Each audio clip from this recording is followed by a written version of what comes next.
Jai Hind everyone and welcome to another episode of Voice of Red Hackle, a podcast of the Garage by the Garage and for the Garage. Today we have with us Col Ashutosh Kale, who's an ex-army officer, a best-selling author and CEO of Imagic theme park. Welcome, sir. Thank you. Thank you so much. Sir, could you please tell us more about your inspiration to join army, sir?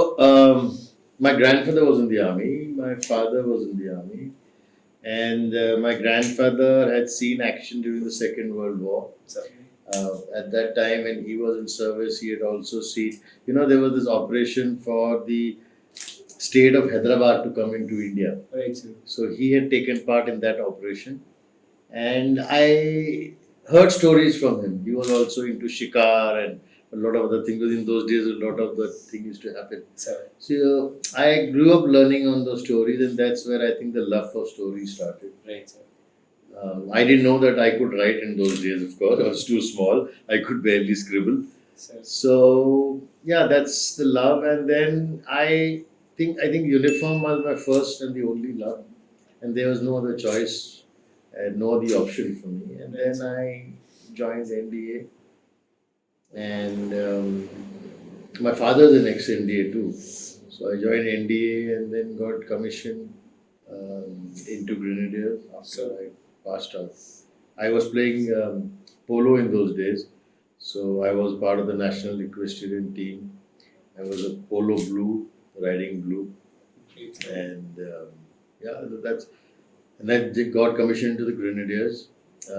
I saw some wonderful moments in the service. So, I was posted in Nagaland for long years, and it was fun to see, the vibrancy of that part of the country. There's so much of color and happiness and food, and everything is so wonderful.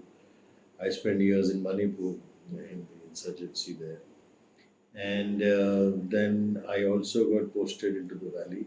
Where there was a lot of operations that we did, which are an inspiration for this book as well. right. Because it's only if you experience operations and if you see that terrain and if you've operated in that terrain, Then only you're able to write. then only you're able to recollect and write. Right, sir. If you have not experienced something, you cannot write that. Right. You might get the mechanics of it, but if you have not experienced it, That core thing doesn't come out. the emotions will not come. It will not look real. Right. The realism only comes with the correct emotion. Right. That came after I visited. I was posted in Siachen with my unit, and there is a chapter on Siachen in the book. And I personally feel it's come out beautifully. And the reason why it came out beautifully again was because I had stayed in Siachen. So, I had seen what has to be seen. I had experienced that. The sub-zero temperatures, your toothpaste getting frozen, and you had to thaw your toothpaste in hot water to actually start brushing your teeth. right, sir. If you went out at night and kind of went in for a piddle, your piddle would get frozen before it hits the ground. It's a challenging. It was an amazing experience. Staying in an isolated post.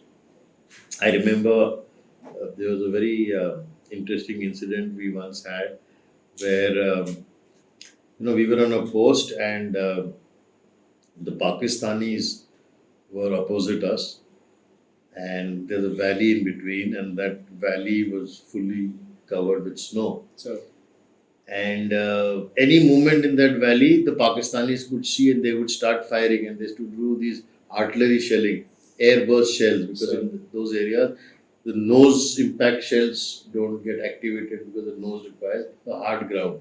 right. So they do airbursts. So whatever movement we used to do through that valley used to be at night. Once after we had spent some time there and we were being replaced by another battalion. So those troops, after getting acclimatized, were walking up. They had done about 8-9 hours of walk, and I had my 2 guides with them, and they were bringing them up.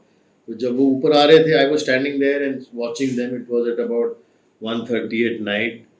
There was no moon. It was a dark night. That's how we had planned the movement. जैसे वो valley में आए, the cloud just went away and the moon came up, and it was a full moon. So, and it was like a searchlight in the valley, like, and you could see this 20 people inside walking up, and the whole moon shining like a searchlight. Moment the Pakistanis saw that, they started the airbus. And these people were already tired. They had had about 8-9 hours of walking. So, as per teaching, they just lay on the ground and they thought that they'll be able to escape the artillery shelling. right. But that kind of teaching happens because when the shell bursts and the splinters go like that, So, that is the normal teaching that you lie on the ground. But when you have an air burst, you can't lie on the ground. exactly. Now, who was to tell them that? Usme, I saw one guy getting injured, his back, when shrapnel came, another guy, his leg got injured. I was a young officer then, and I said, what do I do? I could see this artillery shelling happening, and I could see these men getting injured. So I went into my hut and I wore my crampons, So, and I said, I will go down and push them up, because I said, if I don't do anything, I will not be able to live with myself for the rest of my life. so, And there was my Havaldar there who was with me, and he said, साहब अगर आप जाओगे तो आपके साथ मैं भी जाऊंगा, मैं आपको अकेले नहीं जाने दूंगा. And I was a young officer. I didn't have any liability. I didn't have a family, kids, wife, nothing. He had a family. He'd come from a village. He had a full family dependent on him. really was really. But that feeling was so pure and so intense and so wonderful that it hit me. And I said, नहीं मैं जाता हूँ. I said, नहीं साहब आप अकेले नहीं जाओगे. अगर आप जाओगे तो मैं साथ जाऊँगा. That bond. There was a big rock there. I sat down on that rock. मैंने कहा जिंदगी में ऐसे क्षण बहुत कम मिलते हैं, and I must savor this moment. So I took probably 30 seconds or 15 seconds, and I absorbed that moment. That I didn't have a brother, but if probably I had a brother, even my brother wouldn't have said something like this. That there's a man willing to die for me or with me. Then we of course went down and we yelled at them and we pulled them up and abused them. And this guy he had a bullet, he had a shrapnel in his back, so we carried him between us. Another guy had an injury in the leg, so someone else carried him. And then at night we were putting injections into him and painkillers, and he died. So I remember that memory when he was lying in my on my thigh, bleeding away, and I was holding his hand, and we couldn't do anything because he died that night. The next day morning we had to evacuate him, so we put him on these big boards on which the heli drop takes place, which supplies come.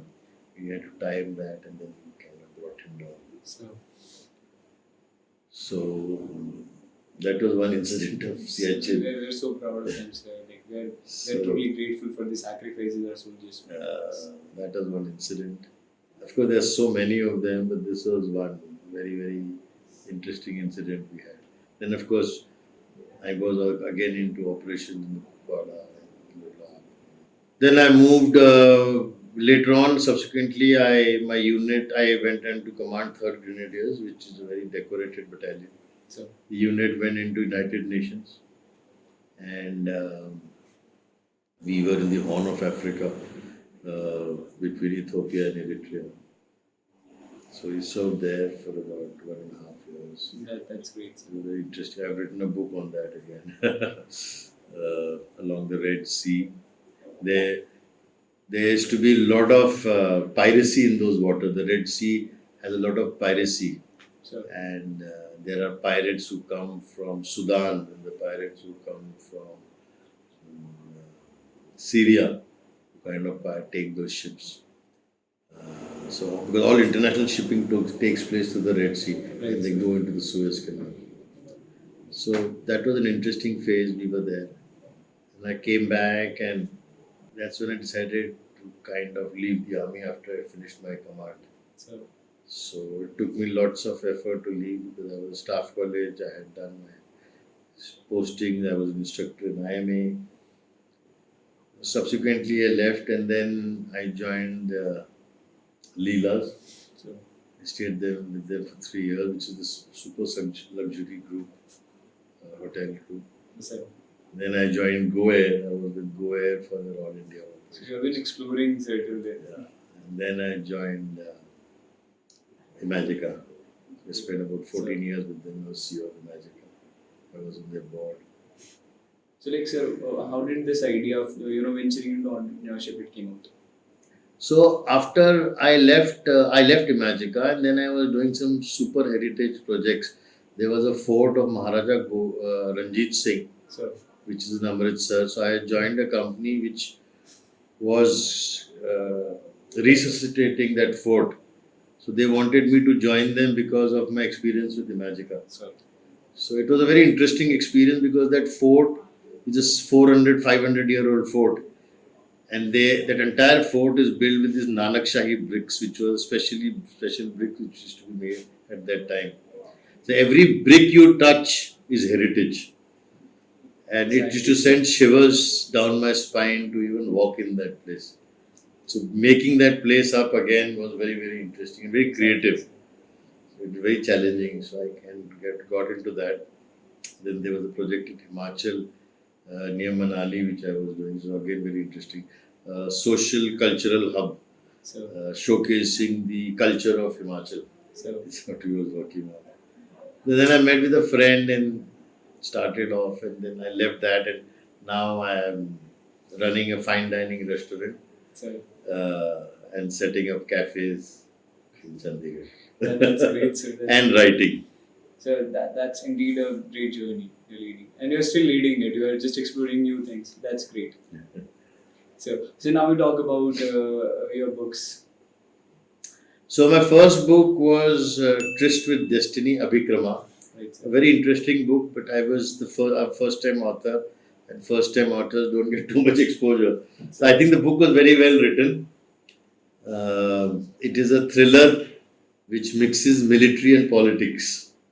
And there is so much of politics around us, which is so interesting. And when I started writing, I realized that there is so much that which is actually can be made into a thriller, So I used the politics and made subplots out of that.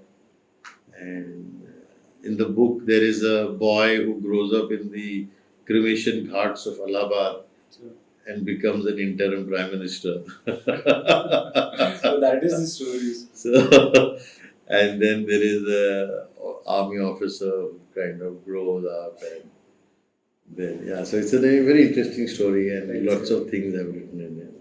I've used some factual names also. That was my first book. And then the second book is a very interesting book again, because I must tell you the story. So in 1868, there was a campaign into Abyssinia, present-day Ethiopia. And that campaign was launched from Mumbai, from the Mumbai presidency, under General Napier. And my unit that time, 2nd Grenadiers, was part of this campaign as a Indian-British regiment. So this campaign was launched into Ethiopia. They went in 240 ships and they raided Ethiopia and they looted that kingdom. Emperor Tedros, who was the emperor of Ethiopia, died. He committed suicide with a pistol which was presented to him by Queen Victoria. And they came back with about 240 camel loads of loot. Church loot, scriptures, gold, all that. One cross came into 2nd Grenadiers as part of the war booty. That cross supposedly was cursed because every time the cross was taken out, some mishappening happened in the unit. So they said that, the soldiers that had said that, please return this cross back. 1857 की mutiny हो चुकी थी. 10 साल बाद ये हुआ. So the Britishers were also a little touchy. So they returned that cross. It was laid to rest in the Afghan church in Mumbai and then ultimately sent back to Ethiopia. They had a replica in the unit, but जो replica भी निकालते थे तब भी कुछ गड़बड़ होती थी. तो उन्होंने कहा इसको बंद ही रखो अभी. Now when I got commissioned, I was ADC to General Sharma, who was the colonel of the regiment. तो उनके साथ में 2nd Grenadier जाता था. तो ये मैंने कहानियाँ सुनी थी. Indians are very bad at storytelling and story writing. We don't record. लिखने में तो बिल्कुल ही मानते नहीं है. और फौज में वैसे ही लिखना नहीं चाहते लोग. So there was nothing existing. The story, it was just word of mouth कि Abyssinia गए थे वहाँ पे था और वो that place was called Magdala. तो उसको भी बोलते थे कि the cross of Magdala. Proper किसी को पूछो कहाँ थी तो किसी ने कहा सर वो मिडिल ईस्ट में है जगह कोई ऐसी. They didn't know where Abyssinia also was or where Magdala was or what. Years later, when I was serving the United Nations, I was in the same area. Sure. और मेरे रोंगटे खड़े हो गए because I was exactly in the same area. The campaigning force जहाँ जहाँ वो रुकी थी वहीं मेरी यूनिट के कैंप्स लगे थे. So I tried to find out. I still could not because the Ethiopia and Eritrea had a war. तो वहाँ पे लोग मतलब जिंदगी और मौत के बीच में लड़ रहे थे. उनको 100 साल पुरानी हिस्ट्री की no one was bothered. So I kept asking, no one gave me any details. And I kept searching, I didn't get any. And then suddenly, when I started writing, one day, out of the blue, like some prophetic thing, I saw something on the net. और उससे ढूंढते ढूंढते ढूंढते मेरे को इतना उसमें material मिला that then I went down to Addis Ababa to do research. I went down to London to do research. I went into the British Archives to do research. I went to the Prince and Victoria Museum in London and Prince Philip Museum in London to do research. And the kind of material I found blew me over. I found letters, anecdotes, transcripts, love letters, disciplinary actions of officers, unke wives, unke bacche. There was one lady who had lost a brother in the Lucknow mutiny. You know, the Lucknow ka siege hua tha. Usme she had lost. She was married to one colonel who was that time commanding 2nd Grenadiers. Her brother had died in the Lucknow residency, killed by the Hindustanis at that point of time. It was amazing. So I said, this story again has to be written. Then I sat down and wrote the whole story. There were some very interesting characters in the story. There was a gentleman called Captain Speedy. Captain Speedy was born to a British officer serving in India. He was born in Kanpur. He studied in India, went to England to do some work, came back to India, saw action in the Northwest Frontier Province and Afghanistan. Then left the British Army and became a mutineer. I mean, he became not a mutineer. I mean, whatever. He became what's it called? A mercenary. And he was serving with the Ethiopian emperor as one of his generals. A British officer working with the Ethiopian emperor as one of his generals. He stayed with him for 2 years. He was a huge man, 6'7" was his height. He had a red beard. He was an Irish guy. And his claim to fame was that with one swing of his sword, he could cut a goat into two. A very colorful character. Right. So this gentleman was then, when the campaigning force was going into Abyssinia, they did not know anyone who knew the local language. He was the only person to know the local language. So he also was a hunter. He was hired as an interpreter for the force. So, That was Captain Speedy. Captain Speedy, when the emperor died, his son was brought to India, and Captain Speedy was made the guardian. So that emperor's son, Prince Alameo, was kept in India for a few years and then sent to England, where he finally died. Like Prince Dilip, Mother Ranjit Singh's son, was sent to England. so, So he was also sent to England. So that prince has stayed in India. The Ethiopian prince has grown up for a couple of years, has stayed in India. And Speedy then went and established the first police outpost in Malaysia, because of which Sardars reached Malaysia. He took a platoon of 6 soldiers from the campaign and took them and established a police outpost in Malaysia. इसलिए अगर आप आज Malaysia में जाते हो तो वहाँ पे आपको बहुत सरदार मिलते हैं. और वो origin of the Sardar is the Sikh platoon which was taken by Captain Speedy to establish the first police outpost in Malaya. When I was in Ethiopia, I came across a grave. I visited a graveyard. And I didn't know that grave because they were only written Colonel Dunn VC. Later on, when I started researching for the book, I got to know that the grave was of Colonel Alexander Dunn Victoria Cross. Have you read this poem called The Charge of the Light Brigade? No, yet, sir. Have you read that poem? So, The Charge of the Light Brigade. It is one of the boldest charges in history ever made. 600 horsemen attacked Prussian guns, artillery guns in a valley. So, And it's a Lord Tennyson ki poem hai, The Charge of the Light Brigade. It's a very famous poem. Cannons to the left of them, cannons to the right of them, volleyed and thundered. In rode the 600, oh the brave 600. It's a very emotional poem. in fact, sir, it forms a part of every armored corps officer's mess. Yeah. And the poem is Not a soul defied, Absolutely. not a whimper made. Absolutely. In rode the 600, oh the brave. So there were only 3 or 4 survivors. The gentleman who led the charge was Lieutenant Alexander Dunn.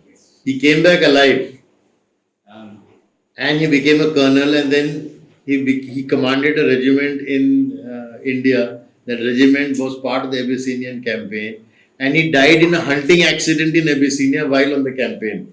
So his grave was there in Ethiopia, which I didn't know. And later on, मेरे रोंगटे खड़े हो गए, I realized that he is Alexander Dunn, the guy about whom I have read this poem. All my life as a child, I have read this poem. it was his grave. And I visited his grave. So there's a character called Alexander Dunn. Then when I went to England, एक ना Prince Victoria museum में मेरे को एक medal मिला, which was a medal of an Indian soldier. और उसमें लिखा था Bene Israeli. Now that belonged to 2nd Grenadiers. Then I started researching. So that time there was a tribe of Israelis who had landed on the Konkan coast, and this guy was an Indian soldier from the Jewish tribe who was part of 2nd Grenadiers, whose medal is there in the Prince and Albert Museum in London. Even 2nd Grenadiers did not have that kind of history. And then I came to know that there were 2 kinds of Jews who landed up in India: the Baghdadi Jews and the Beni Jews. The Baghdadi Jews were the ones who landed up in Bombay. The Siachen docks वगैरह जो बने हैं, Siachen library जो बनी है, those are all the Baghdadi Jews, the rich Jews. The poor Jews were the Beni Jews who landed up on the Konkan coast, who went into the army to serve. Then I went into Raigad, which is around Bombay, and I found old graveyards of these Jews. I met a gentleman who was probably the only family living in Raigad. So, So interesting book and very interesting characters in this book. so And all true. it's always good to explore in travel, so you get to know a lot of things. So as we sit on the evening of your latest book launch, Rambo. So what inspired you to write about Major Sudhir Wala? So like I said, that his story was so inspiring and so stirring So, that there was no reason why I should not have written Rambo. so And it moved me emotionally.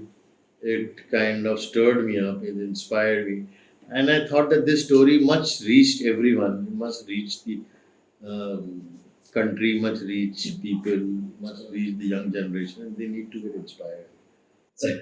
So yeah, so like I said, the story was so inspiring and it was so captivating that I thought that everyone should read this story. So, And everyone should be aware of this story, and the nation should know, the people should know, the young generation should know.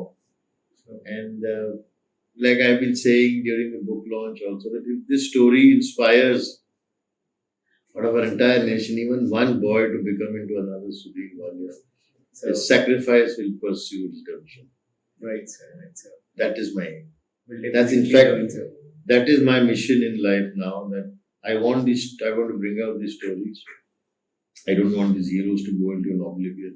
So, And I want these stories to be brought out and put forth so that people, they're recorded and they're readable.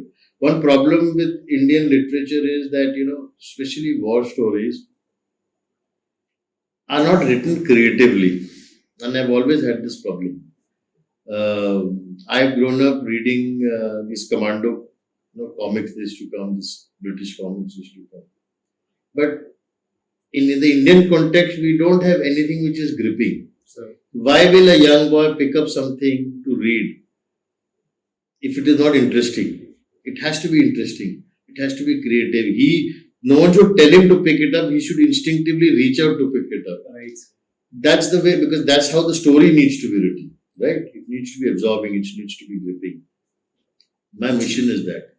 So this story has been written very cinematically, scene by scene, so that when you read it, you see the entire battle in front of you. Right. The scene has to unfold. It's all in your mind, and all your senses are getting kind of absorbed. Sure. So that's how I've written the story, and that's why it's interesting, and that's what I feel, that why should all of you who are like, what's your age? So 21. 21. So all of you who are in the age of 18 to 21, there is so much of entertainment happening, through all the entertainment platforms, that something has to match That level. that level. Only then will you pick it up. Right.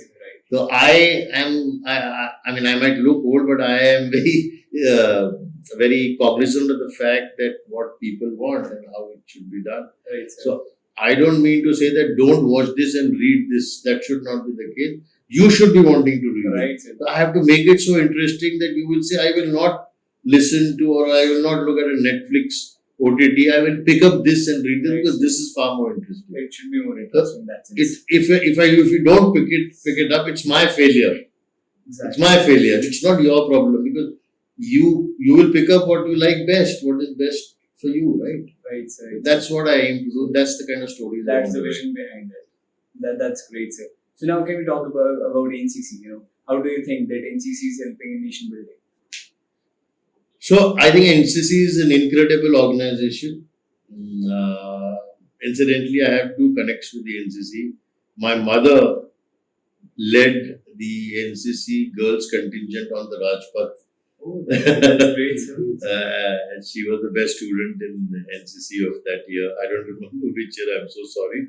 But she led an NCC contingent on the Rajpath. And she has very fascinating stories of that time. And then, of course, my father served in the NCC headquarters here. So those are my two major connects with the NCC. So, But I think it's an incredible organization. It's very unique to India. And I think it also gives a wonderful experience to people, to boys and girls who come from absolute civilian background. Make them understand what the services are all about. And prepares them for later life, even if they don't want to join the uniform, but this experience that they get in uniform, so while being in the NCC, I think holds them in very good state for the rest of their lives. So I think it just needs to be carried on with, and with more josh and more fun. So, I think you guys are very, very motivated and full of life and energy. And see, at the end of the day, all of you still sitting here and wanting me to give that podcast, and you didn't allow me to go without giving you one. That just speaks of how motivated and how incredibly active and the kind of energy levels that are with you. I mean, I salute you. That's the reason why I walked into this room, because I said that I cannot go away without not meeting you guys. So thank you so much for motivating me to come in over here. And it's only your sincerity and enthusiasm which kind of touched me when I saw you. Truly an honor to have you. Thank you so much. Thank you so much. Jai Hind. Jai Hind.